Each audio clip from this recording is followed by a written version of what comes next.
नमस्कार दोस्तों, तो स्वागत है हमारे फिर से YouTube चैनल में। तो दोस्तों, बहुत से लोग अभी तक नहीं जानते होंगे कि भोलेनाथ की एक बहन भी थी और उनका क्या नाम था। तो दोस्तों, इसकी जानकारी पूरी वीडियो में देने वाला हूं, लेकिन इससे पहले मेरे चैनल को लाइक, सब्सक्राइब और कमेंट में हर हर महादेव जरूर लिखें, क्योंकि दोस्तों अगर आप किसी भी काम करते हैं तो उससे पहले भगवान का नाम लेते हैं। इसलिए ये तो आपको भी पता होगा कि अभी भगवान से बड़ा महादेव ही है। तो एक बार कमेंट बॉक्स में हर हर महादेव जरूर लिख दें। इनका नाम असावरी देवी है। देवी पार्वती अपनी ननद को देखकर बहुत खुश हुई। उन्होंने तुरंत अपनी ननद देवी असावरी के लिए भोजन बनाने लगी।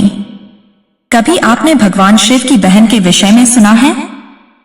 नहीं तो चलिए आज हम आपको ननद भाभी यानी शिव की बहन असावरी देवी और माता पार्वती से जुड़ी एक अद्भुत कथा सुनाते हैं। पौराणिक कथा के अनुसार जब माता पार्वती भगवान शिव से विवाह कर कैलाश पर्वत पर आई, तब वे कई बार उदास और अकेला महसूस करती थी।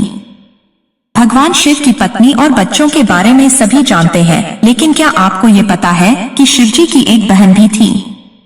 एक पौराणिक कथा के अनुसार जब देवी पार्वती ने भगवान शिव से विवाह किया तो वह खुद को घर में अकेला महसूस करती थी। उनकी इच्छा थी कि काश उनकी भी एक ननद होती जिससे उनका मन लगा रहता, लेकिन भगवान शिव तो अजन्मे थे। भगवान शिव ने देवी पार्वती से कहा, ये लो देवी, आ गई तुम्हारी ननद, इनका नाम असावरी देवी है।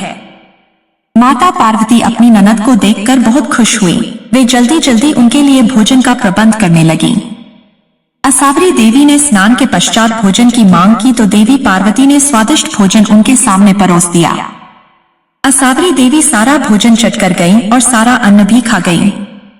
इस बीच असावरी देवी को शरारत सूझी। उन्होंने देवी पार्वती को अपने फटे पांव की दरारों में छिपा लिया, जहां उनका दम घुटने लगा। जब भगवान भोलेनाथ वापस आए तो अपनी पत्नी को ना पाकर बहुत चिंतित हुए। उन्होंने असावरी देवी ने पूछा कि कहीं ये उसकी चाल तो नहीं। असावरी देवी मुस्कुराने लगी और पार्वती जी को अपने पैरों की दरारों से आजाद किया। आजाद होते ही देवी ने कहा, भोलेनाथ कृपा कर ननद को अपने ससुराल भेज दें, अब और धैर्य नहीं रखा जाता। भगवान शिव ने जल्द ही असावरी देवी को कैलाश पर्वत से विदा किया। इस घटना के बाद से ही ननद भाभी के बीच छोटी छोटी तकरार और नोक-झोंक का सिलसिला प्रारंभ हुआ। भगवान शिव तथा उनके परिवार से भला कौन परिचित नहीं है। बहुत कम लोग जानते हैं कि शिव जी की एक बहन भी थी। जाने क्या है उनके जन्म की कहानी और कैसे थे देवी पार्वती से उनके संबंध।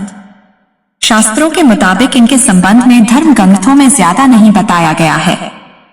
अब सवाल ये उठता है कि जब शिव का जन्म ही नहीं हुआ, यानी वे अजन्मे हैं, तब उनकी बहन कहां से आई? पौराणिक कथा के मुताबिक जब शंकर भगवान से विवाह के बाद माता पार्वती कैलाश पर्वत आई थी, तब उन्हें कैलाश पर्वत पर अत्यंत अकेलापन महसूस हुआ। एक दिन उनके मन में ख्याल आया, काश शिव शंकर की कोई बहन होती तो वह उनके साथ बातें करती। पार्वती जी के मन में ये बात अनेकों बार उठी, किंतु उन्होंने शंकर जी को कुछ नहीं बताया। हालांकि माता पार्वती को परेशान देख एक बार भोलेनाथ ने पूछा भी था कि कैलाश में कोई समस्या है तो मुझे बताओ देवी। लेकिन भगवान भोलेनाथ तो अंतर्यामी ठहरे।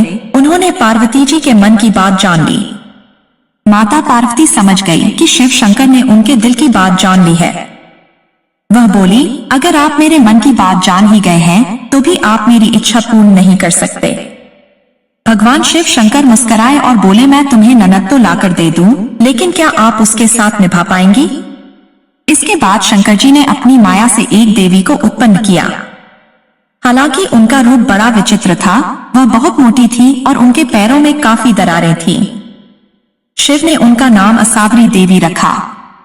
माता पार्वती अपनी ननद को देखकर काफी खुश हुई। इस तरह माता पार्वती को ननद मिल गई। माता पार्वती ने असावरी देवी को स्नान करवाया और फिर भोजन पर आमंत्रित किया। लेकिन असावरी देवी ने जब खाना शुरू किया तो माता पार्वती के सारे भंडार खाली हो गए। महादेव और अन्य कैलाश वासियों के लिए कुछ भी शेष न रहा। ननद के ऐसे व्यवहार से माता पार्वती को काफी बुरा लगा, लेकिन उन्होंने किसी से कुछ नहीं कहा। इसके बाद माता पार्वती ने असावरी देवी को पहनने के लिए नए वस्त्र भेंट किए, मगर वह इतनी मोटी थी कि उन्हें वस्त्र छोटे पड़ गए। इसके बाद माता पार्वती दूसरे वस्त्र लेने गई तो असावरी देवी ने अपनी भाभी के साथ मजाक करना शुरू कर दिया। ननद असावरी देवी ने हंसी ठिठोली करते हुए अपनी भाभी को अपने पैरों की दरारों में छुपा लिया। पार्वती जी के लिए दरारों में सांस लेना भी मुश्किल हो गया। उसी समय उधर से शंकर जी माता पार्वती को खोजते हुए आ गए और असावरी देवी से बोले, आपको मालूम है पार्वती कहाँ है? असावरी देवी ने शरारत भरे लहजे में कहा, मुझे क्या मालूम कहाँ है भाभी। तभी शिव शंकर समझ गए कि असावरी देवी कोई शरारत कर रही है। उन्होंने कहा, सत्य बोलो, मैं जानता हूं तुम झूठ बोल रही हो। असावरी देवी जोर जोर से हंसने लगी और जोर से अपना पैर जमीन पर पटक दिया। तभी पैर की दरारों में तभी माता पार्वती झटके के साथ बाहर आ गई। ननद के इस व्यवहार से माता पार्वती का मन बेहद ज्यादा दुखी हुआ। वह गुस्से में भगवान भोलेनाथ से बोली, आपकी विशेष कृपा होगी अगर आप अपनी बहन को ससुराल भेज दें। मुझसे गलती हो गई जो मैंने ननद की इच्छा की।